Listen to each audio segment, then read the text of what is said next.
11 नवंबर हर साल मुल्क के अंदर एजुकेशन डे के तौर पर मनाया जाता है। मौलाना अबुल कलाम आज़ाद मुल्क के पहले वज़ीर तालीम थे, एजुकेशन मिनिस्टर थे, तो उनको याद किया जाता है। उनका बर्थडे है, पैदाइश का दिन। तो इस सिलसिले में चंद बातें मैं आपके सामने, क्योंकि बहुत सारे सवालात आ रहे थे जम्मू कश्मीर से, तो मैंने सोचा क्यों ना उनका जवाब तलाशा जाए। और जब हमने कुछ चीज़ें खंगालने की कोशिश की तो थ्रू सोर्सेज बहुत सारे खुलासे हुए जो हैरान कुन आंकड़े हैं या आदाद शुमार हैं। दरअसल जम्मू कश्मीर के अंदर टीचर्स बेबसी के आलम में है। मैं मुसलसल बात करता हूँ अपनी वीडियोज़ के ज़रिए या तमाम सोशल मीडिया प्लेटफॉर्म्स हमारे जो ऑफिशियल हैं उनके ज़रिए आप तक बात पहुँचाने की कोशिश करते हैं, लेकिन असल में परेशानी क्या है उसको भी समझने की ज़रूरत है। जम्मू कश्मीर के अंदर बहुत सारे स्कूल्स हैं जहाँ पर टीचर्स की कमी है, और सरकार ने इन टीचर्स की कमी को दूर करने के लिए मुल्क भर के अंदर एक राष्ट्रीय माध्यमिक शिक्षा अभियान यानी रमसा की एक स्कीम शुरू की थी। फिर जम्मू कश्मीर के अंदर जो RETs की स्कीम थी, जिन RETs को टीचर्स की कमी दूर करने के लिए लाया गया, लेकिन कहीं ना कहीं प्लानिंग और एग्जीक्यूशन दोनों में गैप रहा। और इसका नतीजा ये है कि एजुकेशन डे के मौके पर ये फिगर्स जो सामने आए, जो हम अपने सोर्सेज से खंगाल पाए, जम्मू कश्मीर के अंदर बहुत सारे टीचर हैं जो मजबूर इस वक्त इस बात पे हैं कि वो पढ़ाने के बजाय कोई दूसरा काम करें। और हमारे पास जो जानकारी है, जो हमारे ऑफिशियल सोर्सेज हैं, वो ये भी बताते हैं कि बहुत सारे टीचर जम्मू कश्मीर के अंदर जो टीचर्स हैं लेकिन क्लरिकल जॉब्स करते हैं। अगर एक साइंस का टीचर है तो वो सफाई भी कर रहा है किसी स्कूल के अंदर। बहुत सारे ऐसे टीचर्स हैं जो कहीं पर लैब का काम कर रहे हैं, जो लैब असिस्टेंट है ही नहीं है, उसकी जगह इंग्लिश वाला टीचर काम कर रहा है। तो ये एक परेशानी हमेशा से, और निज़ाम में शफाफियत के दावे फेल साबित होते हैं।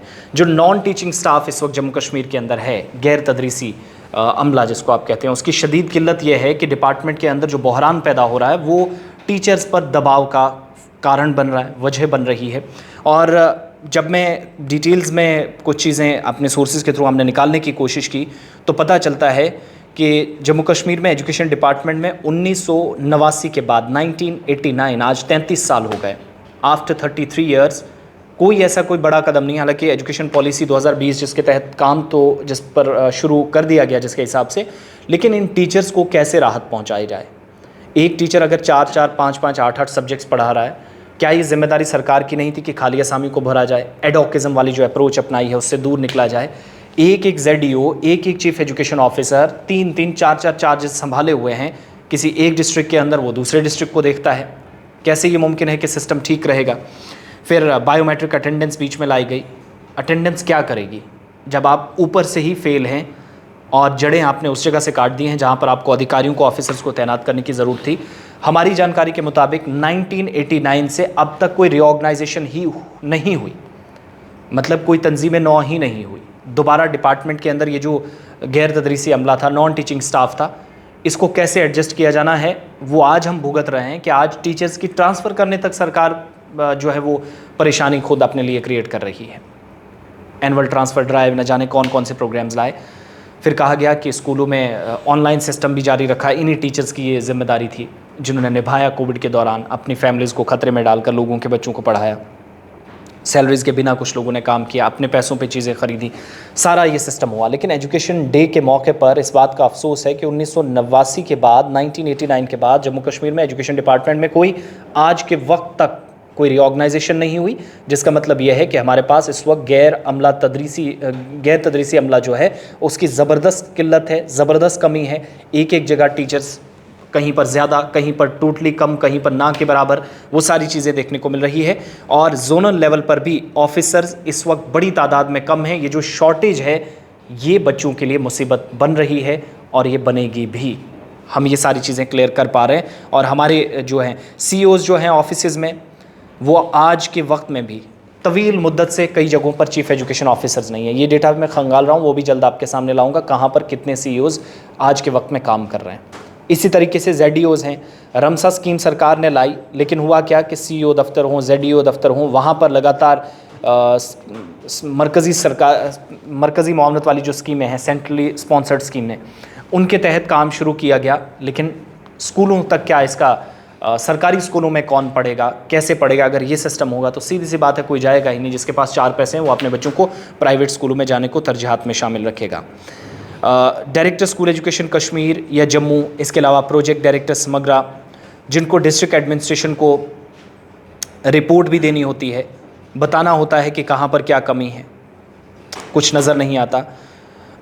ताज़ा मिसाल ये है कि 428 पोस्टें हैं जूनियर असिस्टेंट्स की, जो इस वक्त हम देख रहे हैं कि तकरीबन 300 कैंडिडेट्स हैं जूनियर असिस्टेंट जो डिपार्टमेंट के अंदर इस वक्त काम कर रहे हैं। अराउंड 428 पोस्ट जे यानी जूनियर असिस्टेंट की जो फ्रोज़न, लेकिन साथ साथ 300 के आसपास जो कैंडिडेट्स हैं जूनियर असिस्टेंट के डिपार्टमेंट के, वो इस वक्त, अब वही बात है ना कि टीचर है लेकिन वो काम कोई और करेगा, फिर उसके उस सारी तालीम का, पूरी प्रणाली का, पूरी हिकमत अमली का फ़ायदा क्या। क्लास 4th एम्प्लॉयज़ हैं अलग अलग डिस्ट्रिक्ट्स के जो क्वालिफाइड कर चुके हैं प्रमोशन के लिए, जूनियर असिस्टेंट्स के लिए, लाइब्रेरी असिस्टेंट्स के लिए, लेबॉरेटरी असिस्टेंट्स के लिए और जूनियर असिस्टेंट की प्लेसमेंट्स के लिए, सीनियर असिस्टेंट्स की प्लेसमेंट के लिए, हेड असिस्टेंट्स की प्लेसमेंट के लिए। लेकिन ताख़ीर अगर कोई कर रहा है तो वो डिपार्टमेंट ऑफ एजुकेशन है। प्रमोशन का काम, पोस्टिंग के ऑर्डर्स तवील मुद्दत से हैं, तमाम की तमाम चीज़ें रोक दी गई हैं और यहाँ तक कि जूनियर असिस्टेंट की पोस्टें भी आज तक हम पूरी नहीं कर सके, जो सबसे बड़ी परेशानी है। अब आप अंदाज़ा लगाइएगा कि जम्मू कश्मीर के अंदर सिस्टम कहाँ है। 89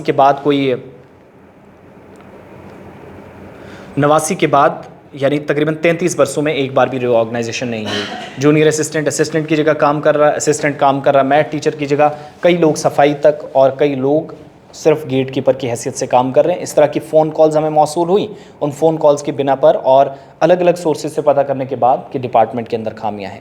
एजुकेशन डे के मौके पर इससे शायद उन टीचर्स को बहुत बड़ी ठेस पहुंचेगी जो कह रहे थे कि हम एजुकेशन तो दे रहे हैं बच्चों को, लेकिन उसका सिला हमें क्या मिल रहा है वो पता ही नहीं है। फिर इसी तरीके से सारी चीज़ें जो एडोकिज़म अप्रोच पे एक को 4-4, 8-8 चार्जेस दे रखना, ये एक बड़ी मुसीबत है। लेकिन अगर रीऑर्गेनाइजेशन नहीं होती जो 1989 में आखिरी मरतबा हुई थी, तो फिर इसी हाल के साथ चलिए, फिर टीचर्स पर जो दबाव है वो चलने दीजिए। टीचर्स इस वक्त बेबसी के आलम में हैं।